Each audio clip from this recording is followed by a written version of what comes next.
우리가 인생을 살면서 우리에게 가장 필요하다고 느끼는 것이 있다고 하면 그것은 무엇이라고 생각하십니까? 인간이 가지는 가장 기본적인 욕구가 있다고 하지요. 의식주를 누리면서 살 수 있는, 먹고 마시고 싸고 자고, 그 속에 인간들이 가지는 가장 기본적인 욕구가 담겨져 있잖아요. 배가 고프면 먹어야 하고, 그래서 먹을 것을 찾게 되어져 있고, 목이 마르면 마셔야 하고, 그래야 우리가 생명력 있는 삶을 살게 되어지는 거죠. 피곤하게 하루를 지나고 나면 잠을 자야만 하는 겁니다. 그래서 며칠씩 우리가 잠을 자지 않고 어떤 일들을 하다가도 결국은 그것 때문에 우리 몸이 고장이 날 수 있기 때문에 자기도 모르게 피곤한 중에 잠이 들게 되어져 있는 것 아닙니까? 생명력 있는 삶을 살기 위하여 하나님께서 우리에게 주신 욕구라고 하는 것이 있다라고 하는 겁니다. 그것이 채워지지 아니할 때 우리는 갈증을 느끼고 목마름을 느끼게 되어지는 거죠. 그 중에서도 가장 채워지지 않는 것으로 인하여서 우리가 그렇게 갈급해하는 것이 물이기 때문에 그것을 목마름이라고 이야기하고 갈증이라고 이야기합니다. 특별히 우리 몸에 72% 이상이 물로 되어져 있다라고 이야기하죠. 인간이 삶의 필수적인 요소가 물이기 때문에 내 몸 안에서 수분이 고갈되어지면, 물이 고갈되어지면 갈증을 느끼게 되는 겁니다. 그래서 음식은 그래도 한 20일 안 먹고도 살이 빠지면서 내 안에 있는 영양분들을 쥐어짜면서 살 수 있는데, 물은 며칠을 마시지 않고 공급받지 못하면 사람이 살기가 쉽지 않다라고 하는 겁니다. 그래서 그것이 공급되어지지 않고 내 몸 안에서 수분이 빠져나가면 우리가 갈증을 느끼고 타는 목마름을 느끼게 되는 것 아닙니까? 언젠가 버스를 타고 가는데 한 가이드가 이런 질문을 던지는 겁니다. 지금 여러분에게 물병 하나와 1캐럿짜리 다이아 반지 하나를 두고 선택하라라고 하면 여러분은 무엇을 선택하시겠습니까? 당연히 사람들은 1캐럿짜리 그 큰 다이아 반지, 그걸 선택하겠다.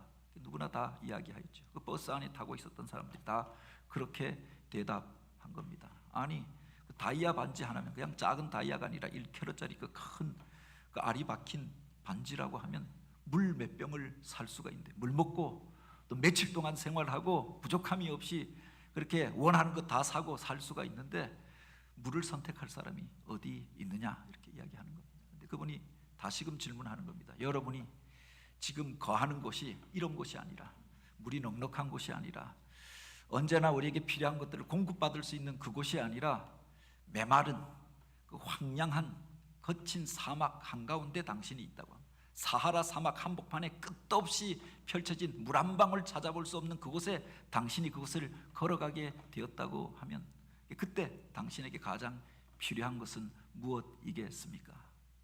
다이아 반지가 그에게 무슨 소용이 있겠느냐라고 하는 겁니다. 바로 성지순례를 가서 출애굽 코스라고 하지요. 이집트에서 이스라엘 백성들이 출애굽하여서 나와서 시나이 반도를 지나서 그들이 지나갔던 광야길을 지나가는 그 성지순례 코스를 여행할 때 그 버스 안에서 가이드가 던졌던 질문입니다. 그러면서 자기가 이 엄청 귀한 것을 여러분에게 공짜로 공급하겠노라, 그리고 생수 한 병씩 나눠주면서 이 질문을 던졌던 겁니다. 우리는 버스 안에서 시원한 에어컨을 이렇게 틀고 이 길을 가고 있지만 그 옛날 3700년 전 이스라엘 백성들은 그 메마른 사막을, 물 한 방울 보이지 않는, 불 한 폭이 있지 않는 그 사막을 뜨거운 태양볕 아래서 행진하면서 얼마나 갈급하였겠는가.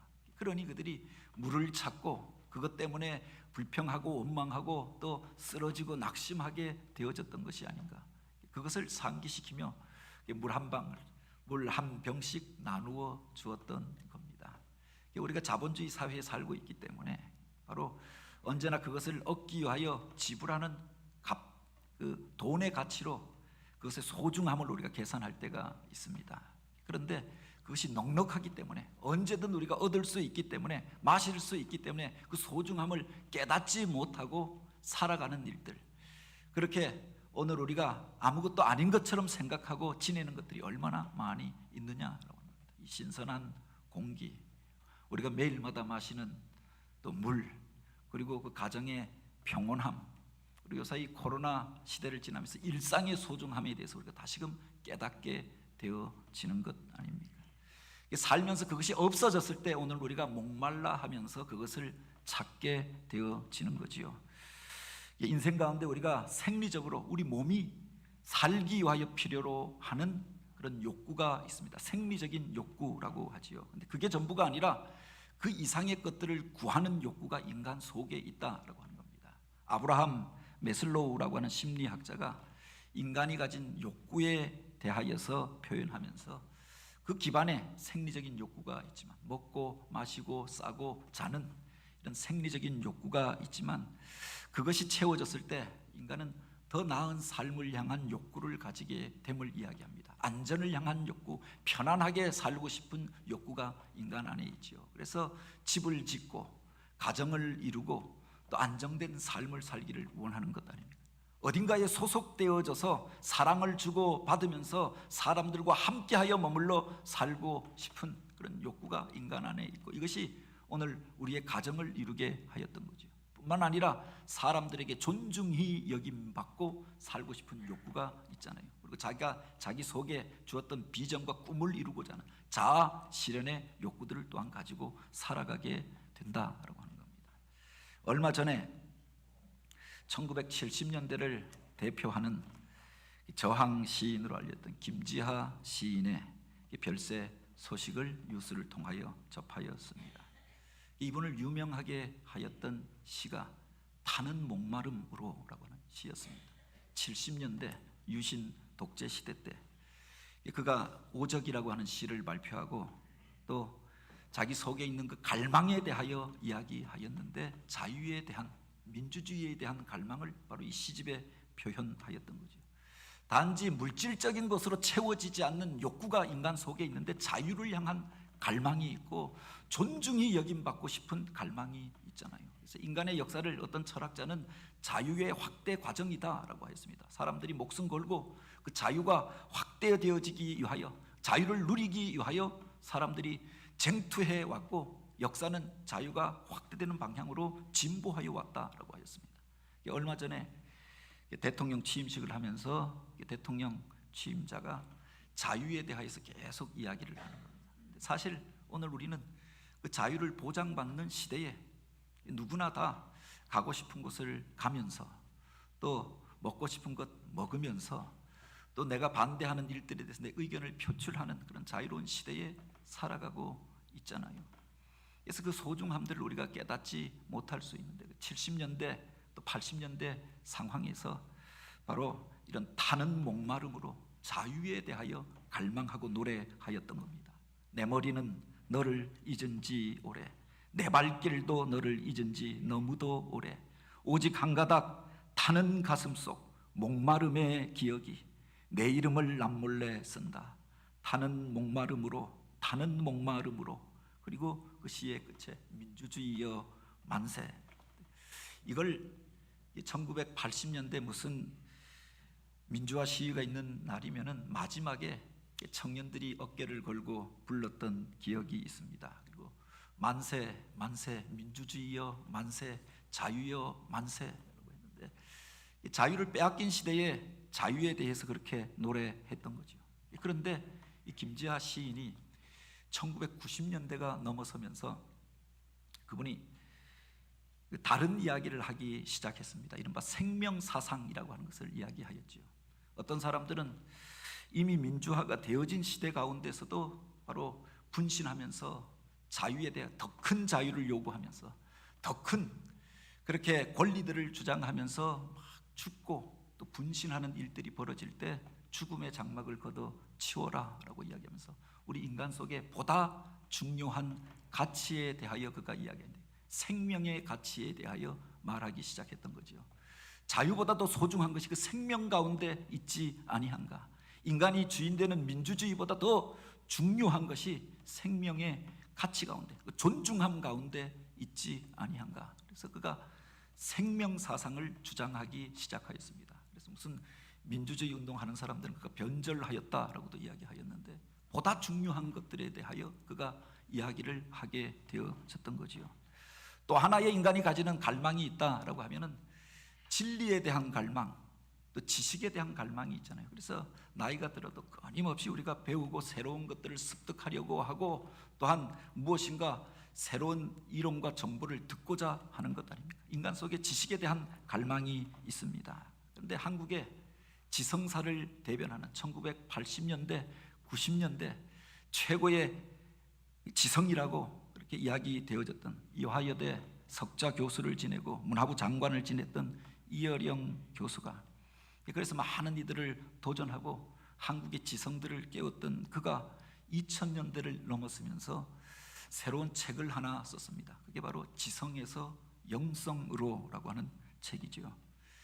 지식을 추구하고 새로운 것들을 추구하고 한국 문화에 대하여 분석하면서 새로운 도전을 주었던 그가 인간의 허무함에 대하여 깨닫고 그 딸을 통하여서 예수를 만나고 영접하게 되어집니다.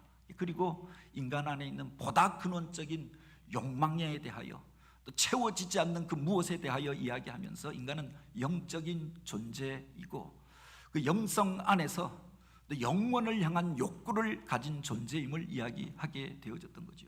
그 지성으로 채워지지 않는 것들이 영성을 통하여 채워지고 그 안에서 오늘 우리가 만족함을 누리고 자유함을 누리는 존재가 되어졌음을 이야기하게 되었던 거죠.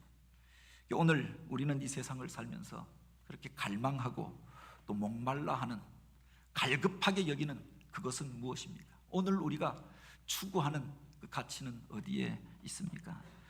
오늘 우리가 읽은 요한복음 4장에 보면 예수님께서 사마리아 지방을 지나가실 때 수가라고 하는 그 지역의 우물가에서 만났던 한 여인과의 만남, 그리고 그 대화를 기록하고 있습니다.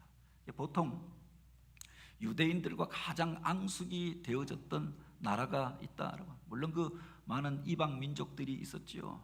가나안 땅에 정착하고는 블레셋 사람들과 끊임없이 쟁투하였습니다. 그런데 포로기 이후에 이스라엘 사람들이 가장 원수시하였던 사람들이 있는데 그들이 바로 사마리아 사람들이었습니다. 사실은 혈통적으로 이스라엘과 가장 가까운 사람들이었죠. 이스라엘이라고 하는 나라가 남북조로 갈라지게 되어졌을 때, 북이스라엘과 남유다로 갈라지게 되어졌을 때 북이스라엘 그 땅에 살던 이들이 사마리아 사람들이었습니다. 북이스라엘의 수도가 바로 사마리아가 아니었습니까? 물론 그 나라가 멸망한 이후에 아시리아 사람들이 와서 모든 남자 장정들을 죽이고 포로로 끌고 가 버린 연후에 북방 사람들이 내려와서 그곳에 머물러 살면서 그곳에서 피해 혼잡이 일어나게 되어지고, 그래서 태어난 사람들이 사마리아 사람들이라고 이야기합니다. 그래도 적어도 혈통적으로 보면 50% 이상, 70% 이상이 이스라엘 사람들의 피를 가지고 있었던 사람들이 사마리아 사람들이었습니다. 그런데 유대인들은 그들을 같은 민족으로 인정하지 않았던 겁니다. 부정한 사람들, 피해 순수성을 잃어버린 사람들로 그들을 대하였던 거지요. 나중에 바빌론 포로기에서 돌아온 이후에 그 유대인들이 예루살렘 성벽을 재건하고 성전을 짓고자 합니다. 처음에는 사마리아 사람들이 우리도 당신들과 동족이니 이 일에 같이 참여하게 하여 달라라고 이야기합니다.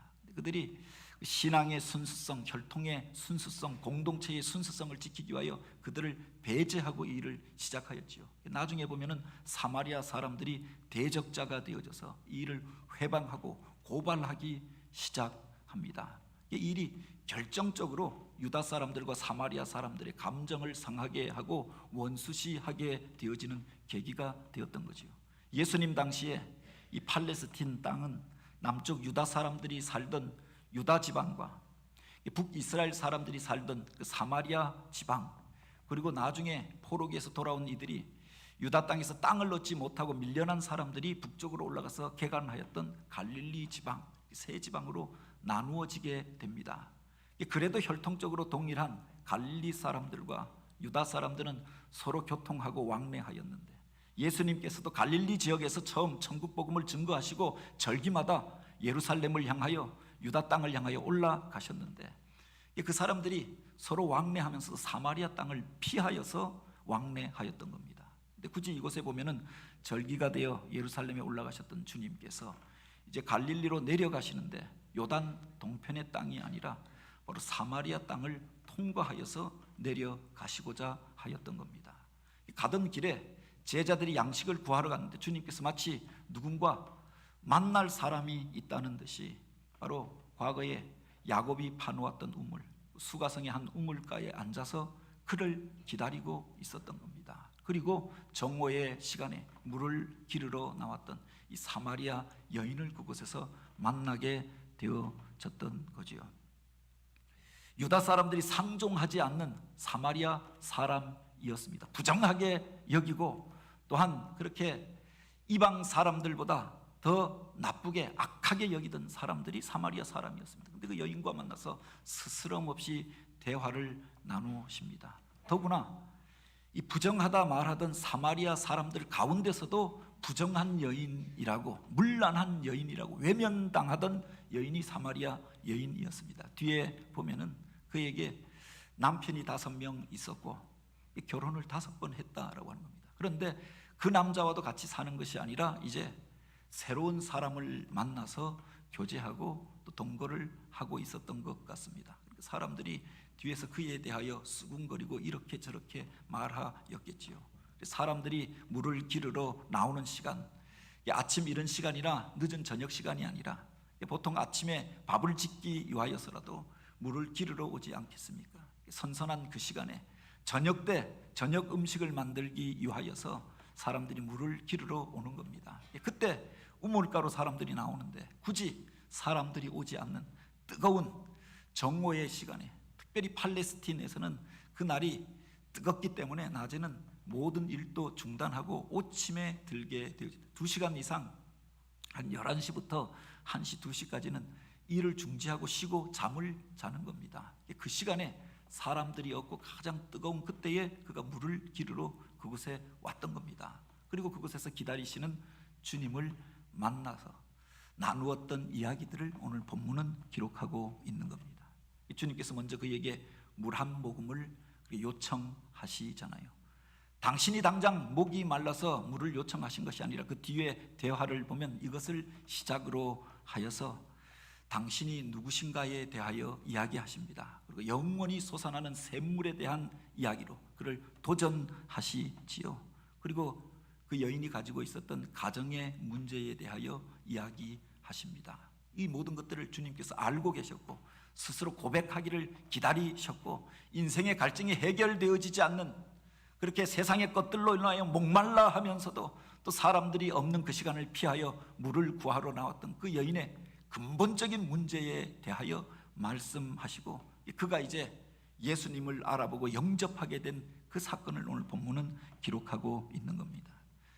우리가 인생을 살아가면서 어떤 문제에 대한 목마름을 가지고 갈증을 가지고 살아가지요. 그것만 해결되면 내가 이제 자유함을 얻겠다, 내가 이제 행복하여질 것이다 라고 생각합니다. 그런데 그것이 해결된 이후에도 여전히 해결되어지지 않는 또 다른 목마름의 문제들로 인하여, 채워지지 않는 갈증으로 인하여서 끊임없이 새로운 것들을 갈구하고 찾게 되는 게 우리 인생이 아닙니다.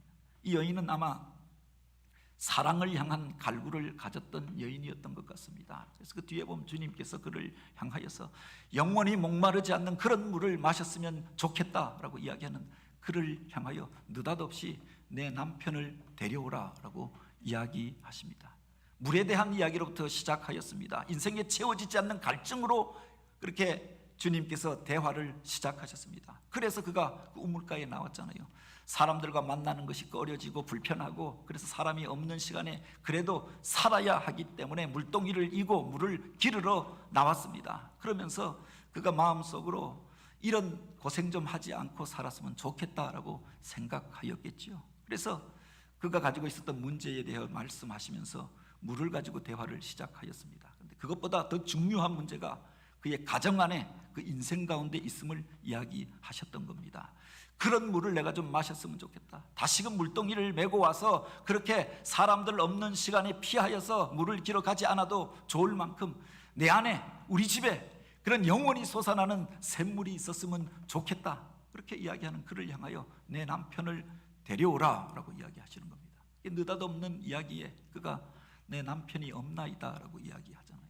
그 얘기 주님께서 그의 모든 사정을 다 알고 계신다는 듯이 내 말이 옳도다. 내게 남편이 5 있었지만 과거에 있었다라고 하는 겁니다. 근데 여전히 그가 그 안에서 만족함을 얻지 못하고 새로운 남자를 만나서 살고 있었는데 그도 내 남편이 아니라라고 이야기하십니다. 자기의 모든 문제를 꿰뚫어 보시는 주님을 향하여 당신이 그리스도이시니이다. 그러니까 바로 이 고백을 하게 되었던 거지요. 이 여인이 왜 5명의 남편을 두게 되어졌는가? 지금 새로운 남자를 만나서 살고 있는데 그도 왜 남편이 아니라고 주님께서 이야기하였을까?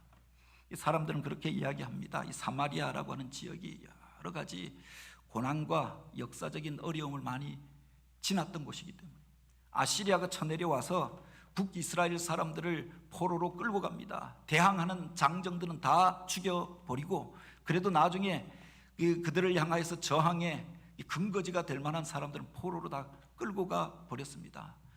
어린 아이들, 여인들, 늙은이들만 그 땅에 남겨져 살게 되어졌습니다. 그리고 북방의 사람들이 와서 그 땅을 개간하면서 연약한 여인들을 걷간하고 그래서 이 사마리아 혼혈 족속이 일어나게 되어졌던 것 아닙니까? 연약한 힘을 가지지 못한 여인이 그 비참한 시대 살기 위하여서 이방 민족들 가운데에서 여러 남자들을 만나게 되었던 것이 아닌가. 시대의 아픔이 이 여인 속에 담겨져 있다 이렇게 해석하는 사람들도 있습니다. 어떤 이들은 단순하게 그래도 그 시대 모든 사람들이 사마리아 사람들이 살고 있었는데 그때에 사마리아 사람들이 그 여인을 상종하지 않으려고 했던 이유가 무엇이겠는가? 그 중에서도 생활이 문란하였던 여인이다. 사랑을 향한 갈망을 가지고 자기를 행복하게 하여 줄 사람을 찾고 있었던 거죠. 그 남자를 만나면 그와 결혼하면 내가 행복하여 질까라고 생각하여서 만나고 결혼하고 가정을 꾸렸습니다. 그런데 그 안에서 채워지지 않는 갈망으로 인하여서 오히려 그 속에서 상처받고 쫓겨났던 또 그가 외면당하게 되어졌던 그래서 바로 그가 새로운 남자를 또 만나게 되어졌던 거죠. 그를 통하여서 자기 속에 채워지지 않는 욕망을 해결하려고 하였지만 그를 통하여서도 상처받고 찢겨지고 깨어지고 쫓겨나고 5번에 걸쳐서 결혼에 실패하였던 여인이었던 겁니다. 그 마지막 결혼 생활도 유지하지 못하고 이제는 결혼하지 않으리라. 그래서 다른 남자를 만나고 있는데 그도 내 남편이 아니라라고 하였던 거죠. 사랑에 대한 갈망을 가졌지만 채워지지 않는 그 갈망으로 인하여서 오히려 그것이 그에게 상처가 되어졌다라고 합니다. 우리가 세상을 살면서 이런 경우가 얼마나 많이 있습니까? 행복하기를 원하는데 행복한 삶을 살 수가 없는 겁니다. 그 사람이 내가 가지고 있는 내 속에 내 마음의 소원을 풀어주고 나를 사랑하여 줄 것이라고 생각했는데 그 사람 때문에 상처받는 경우가 얼마나 많이 있느냐. 애초부터 내가 결혼을 5번이나 하고 여러 남자들을 만나고 섭렵하면서 그렇게 살리라 그렇게 시작한 일이 아니었을 것입니다. 그런데 내 생각과 내 기대와 다르게 바로 그를 통해서 상처받고 쫓겨나고 그래서 또 하나의 상처를 안고 훈장처럼 그렇게 별을 달고 살아야 했던 여인이 바로 그였다. 사람들을 통하여 그 관계 속에서 인정받기를 원하였습니다. 그런데 사람들이 이제 그를 손가락질하기 시작합니다. 사람들이 없는 시간을 피하여서 뜨거운 정오의 시간에 그래도 살아야 하기 때문에 물동이를 이고 나와야 했던 이 여인의 모습들을 우리가 한번 상상해 보시기 바랍니다. 인간 속에 그렇게 사랑받고 인정받기를 원하는 욕구가 있잖아요. 다른 사람들로부터 존중이 여김받기를 원하는 욕구가 있다라고 합니다. 그것이 짓밟혀졌을 때 목말라 하면서 타는 목마름으로 자유를 외치고 내가 주인이다 라고 외치고 민주주의를 외치기도 하는 거지요. 그렇다고 해서 모두가 나를 존중히 여겨주고 나를 존귀하게 대하여 주고 사랑하여 주는 것이 아니더라라고 합니다. 사랑을 갈구하였는데 오히려 그 사랑이 짓밟혀질 때 더 큰 상처를 받게 되는 것 아닙니까? 얼마 전에도 유명한 연예인이 자기 생명을 끊는 선택을 하여서 그것을 보고도 안타까운 마음들을 갖게 되어졌습니다. 많은 사람들 가운데 인정받고 사랑받기를 원하였습니다. 그래서 사랑을 받았는데 그 인간의 인기라고 하는 것은 시간이 지나면서 거품처럼 꺼져 버리잖아요. 그 사랑을 잃어버리고 인기를 잃어버린 다음에 그가 모든 것을 잃어버린 것처럼 인생의 허무함을 느끼면서 바로 자기 생명을 끊는 선택을 하게 되어졌던 거죠. 그 속에 사랑받기를 원하는 인간의 욕망이 담겨져 있는 것 아닙니까? 1990년대를 뜨겁게 하였던, 사회를 떠들썩하게 하였던 이른바 지존파 사건이라고 하는 것이 있습니다. 그 가정 안에서 그 부모들에게 외면받았던 사람들, 사회적으로 냉대받았던 사람들, 사회에 대하여 적대감을 가지고 그들이 이른바 지존파라고 하는 조직을 만들었던 겁니다. 이 사회에 대하여 복수하리라. 그래서 무슨 행복하게 사는 사람들, 좋은 차를 타고 다니는 사람들, 서로 웃으면서 그렇게 좋은 옷 입고 다니는 그 사람들 납치해서 물건은 빼앗고 난자하여 죽이고, 그리고 불태워 버리고 그 살점을 씹어 먹으면서 사회를 향한 증오를 표출하였던 사건이 있었지요. 인간이 얼마나 더 잔혹하여질 수 있는가, 그 표본처럼 이야기하는 사건이 지존파 사건이 아닙니까? 그때 그들에게 복음을 전하여서 전도를 하였던 분이 있습니다. 전에 있던 교회에서 이분을 전도 간증자로 초청한 적이 있는데, 사랑의 교회 7집사 전도행전이라고 하는 책이 있었습니다. 보니까 그들이 주님의 은혜 안에서 이렇게 은혜를 체험하고 그 사랑을 전하는 사역들을 행하였던 행전을 기록한 책인데, 거기 이재명 집사님이라고 하는 분이 있더라고요. 그분이 암투병을 하는 와중에 또 주님의 치유하심과 그 사랑을 경험하면서 그가 이 지존파 사건 뉴스를 접하며 주님께서 긍휼의 마음을 주시더라라고 합니다. 저들이 얼마나 사회적으로 냉대를 받았으면 저렇게 분노하고 사람들을 미워하고 적개심을 표출할까. 그래서 그 마음을 기도할 때마다 하나님께서 긍휼의 마음, 안타까운 마음을 주셔서 그들에게 편지를 쓰게 되었다라고 하는 겁니다. 200여 회가 넘게 그렇게 매주마다 그들에게 편지를 썼는데, 어느 날 그렇게 200통이 넘게 편지를 보낸 연후에 답장이 왔는데, 바로 그 중에 한 명이 나 같은 죄인도, 나같이 흉악한 범죄를 저지른 이 사람도 용서받을 수 있을까요? 나 같은 사람도 바로 예수님이 사랑하여 주실까요? 이런 답장이 왔더라. 그래서 그를 찾아가서 그렇게 주의 사랑에 대하여, 복음에 대하여 전하게 되어지고, 그 사랑에 녹아지면서 예수를 영접하고 그가 사형 언도를 받고, 그래서 죽게 되어졌지만 죽기 전에 예수를 영접하고 그 감방에서 바로 그 자기들의 같은 지존파 동료들, 감옥에 속하여 있었던 사람들이 복음을 전하고 그렇게 회개하고 죽게 되어졌던 일들을 간증하는 겁니다. 사랑에 대하여 갈급하고, 그런데 그 사랑이 외면당하였을 때 바로 이와 같이 그 반대의 것들로 표출하는 경우도 있잖아요. 그 강팍하였던 사람들, 그래서 사람을 향하여 분노하고 미워하고 적개심으로 가득 차 있었던 그 사람들, 그런데 사랑의 마음을 품고 그에게 찾아왔던 그에게 그 마음이 녹아내리게 되었던 거지요. 우리를 향하여 찾아오신 예수 그리스도의 사랑을 깨닫고 그 은혜에 대하여서 깨닫게 되어졌을 때 무릎을 꿇고 자기 죄를 그렇게 회개하고 예수를 영접하고, 그리고 이제 복음을 전하는 자가 되어졌다라고 하는 겁니다. 오늘 우리가 이 세상을 살면서 그렇게 갈구하지만 얻지 못하여서 그 반대의 모습으로 살아갈 때가 얼마나 많이 있느냐라고 하는 겁니다. 이 인간 속에 사랑을 향한 갈구함이 있잖아요. 그런데 사랑으로 인하여서 또한 우리가 상처받은 경우는 얼마나 많이 있습니다. 사랑을 원하는데 사랑을 얻지 못하고 오히려 그것 때문에 상처받고 아픔을 겪는 경우가 얼마나 많이 있습니다. 그런데 포기하지 않는 사랑으로 우리를 찾아오신 주님, 그 주님 안에 오늘 우리의 치유와 회복이 있고 영원한 기쁨과 만족함이 있는 줄 믿으시기 바랍니다. 우리 인생은 하나님으로부터 왔기에 하나님 안에 거할 때 참 만족을 얻을 수가 있고, 사람을 통하여서는 오늘 우리가 실망할 수밖에 없지만 우리를 사랑하사 포기치 아니하시고 찾아오시는 그 주님으로 인하여 내 안의 상처가 치유되어지고 영원한 기쁨과 만족을 얻을 수 있는 존재이더라라고 하는 겁니다. 인간은 영적인 존재이면서 바로 그 사랑 안에서만 참 만족을 얻을 수 있는, 행복하게 살 수 있는 존재였던 거죠. 오늘 여기에 보면 주님께서 목마름으로 그 물가에 나왔던 여인을 향하여 주님께서 이렇게 말씀하십니다. 내가 만일 하나님의 선물과 내게 물 좀 달라고 하는 네가 누구인 줄 알았더라면 내가 그에게 구하였을 것이고 그가 너에게 생수를 부어 주었으리라.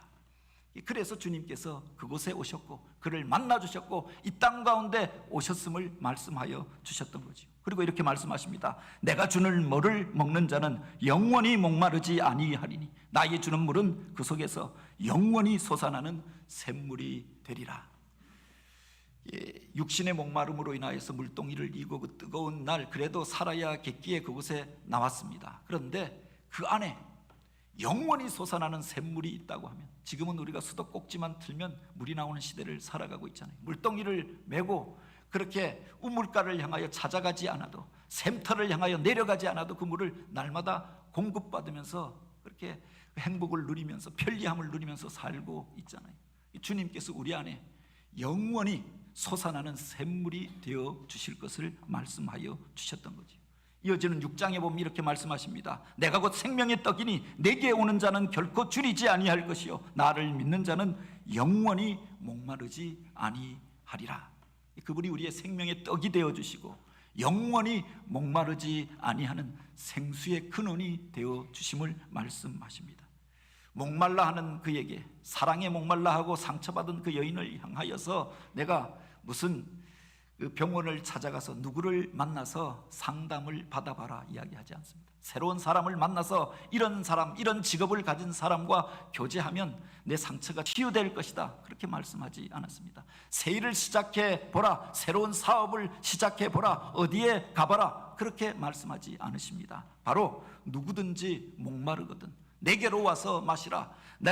나를 믿는 자는 그 배에서 생수의 강이 흘러 넘치리라. 이 약속의 말씀을 주셨던 것 아닙니까?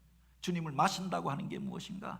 마치 물을 우리가 목말라서 마시면 그 물이 내 안에 들어와서 해갈함을 주고 그 생명의 능력을 덧입어서 오늘 우리가 다시금 일어나서 걷게 되고 맡겨준 일들을 감당하는 것처럼 주님을 나의 구주로 영접하게 되어지면, 내 안에 구주와 주님으로 영접하고 모셔드리게 되어지면 그 주님께서 내 안에 거하심으로 인하여서 우리가 그 생명의 능력을 덧입고 살게 되는 거죠. 한번 영접하고 마는 것이 아니라 주님의 영이 내 안에 거하시면 내 속에서 영원히 솟아나는 생수가 되어져서 그 능력을 덧입고 세상을 이기고 환경을 이기고 하나님이 주신 사명을 감당하며 그 기쁨 안에 거할 수 있음을 말씀해 주셨던 겁니다. 오늘 우리가 이 세상을 살면서 갈급해하는 그것은 무엇입니까? 먹고 마시는 것도 소중하고 소유도 있어야겠고 자유함을 누리며 살기를 원하고 지식에 대한 갈증도 누리면서 우리가 살아갑니다. 그러나 우리가 얼마나 배워야 이 지식을 향한 갈증이 없어질까요? 우리가 얼마나 자유를 누려야 자유에 대한 갈망 없이 오늘 우리가 이제는 자유다 외치면서 살 수 있을까요? 인간이 소유가 얼마나 많아야 이제는 만족하였다, 이제는 되었다 사람이 그칠 수가 있겠습니까? 세상이 주는 것들은 끊임없는 갈증을 우리에게 만들어내잖아요. 갈증이 나서 콜라를 마시는데 그 콜라를 마시면 마실수록 갈증을 더하여 주는 것 아닙니까? 더 넓은 집에 가면 우리가 편안함을 누리고 평안히 살 수 있을 것이다, 행복히 살 것이라고 생각하였습니다. 그런데 얼마나 더 넓은 집에 가야 오늘 우리가 그 평안을 온전히 누리면서 살 수 있겠느냐? 세상의 것들은 우리에게 만족함을 줄 수 없지만 주님이 내 안에 거하실 때, 주의 영이 나와 함께 하실 때 내가 거하는 그곳이 천국이 되어질 줄 믿으시기 바랍니다. 주님이 다스리는 그 가정에 주님의 천국이 임하게 되어지는 거죠. 주님의 영이 함께 하시는 그 공동체 안에 천국의 기쁨과 능력들이 나타나는 줄 믿으시기 바랍니다. 오늘 우리들 안에 목마름이 있습니까? 그래서 주일 이 시간 물동이를 이고 주의 전에 올랐다라고 하면 그 물동이를 이고 그 시간 잠시 받아 마시고 끝나는 인생이 아니라 주님을 내 안에 모셔드려서 영원히 동행하며 영원히 솟아나는 샘물을 소유한 자로, 그 능력을 소유한 자로 세상을 이기며 살아가는 그 기쁨과 즐거움 가운데 축복의 통로로 살아가는 저와 여러분이 되어지길 주님의 이름으로 축복합니다.